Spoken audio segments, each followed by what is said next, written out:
So a little bit ago, I put out a video about how to stay up to date with the academic literature. And at the end, I mentioned that you can create something called a custom RSS feed, which lets you subscribe to specific journals or keywords that you want so you can stay up to date on the things you care about. And multiple people said they were interested. So that is what this video is all about today. It's gonna be quick and dirty, but let's get it done. So first and foremost, this is something called Zotero. So if you go to zotero.org, that's the Zotero.org website right there. You can download it for free. It is available for Mac, Windows, Linux, it doesn't matter. This is what I use. So I'm gonna walk us through this because this is what I use for it. But once you download it, it looks something like this. So this is the program itself. This is Zotero.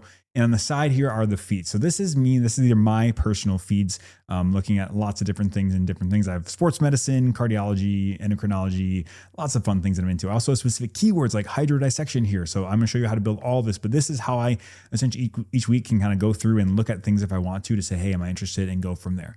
So those are the big things initially to start. So we have to have those. We're going to walk you through an example how to do this in real time. So first things first, we're going to go to like the New England Journal of Medicine. We're going to pretend that that's what we're going to want to look at. And if you go down here, you can see all these are RSS feeds. So all of them are RSS feeds. If you want to do just the derm or the cardiology, you can do that and click on them. I'm going to do current issues. So we're going to do right click here. We're going to copy that link. Then we're going to open back up, go to our Zotero.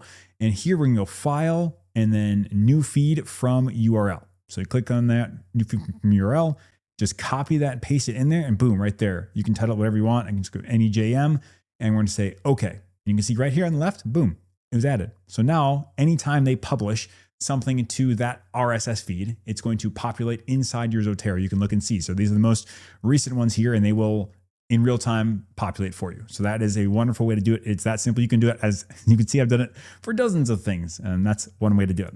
Next, I also want to show you real quick how to use PubMed. So obviously everyone's been to PubMed before, right? If you can't, just Google PubMed, it's there.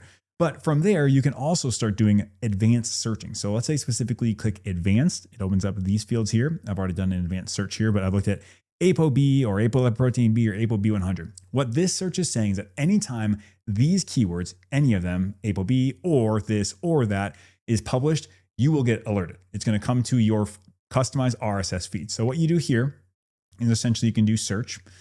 And when you search that here, you can say create RSS. So once you create RSS, I just realized, sorry, my mouse is not showing up, but you see where I'm clicking. So you can name the RSS feed to ApoB, and number of items displayed. You can have as many as you want, and you create that RSS. What it does then is, hey, there it is. You can copy it here. It's copied. Once we go back to Zotero, go back to our file, new feed from URL, copy that. ApoB populates, opens up, and right now, boom, we've got that. So it's only showing 15. You can see you can have way more. It's gonna be the 15 most recent. You have to be careful with this. If you just put in a regular word like cholesterol, you're gonna get thousands and thousands all the time. So it's constantly going. So usually a more specific search term will be helpful for you.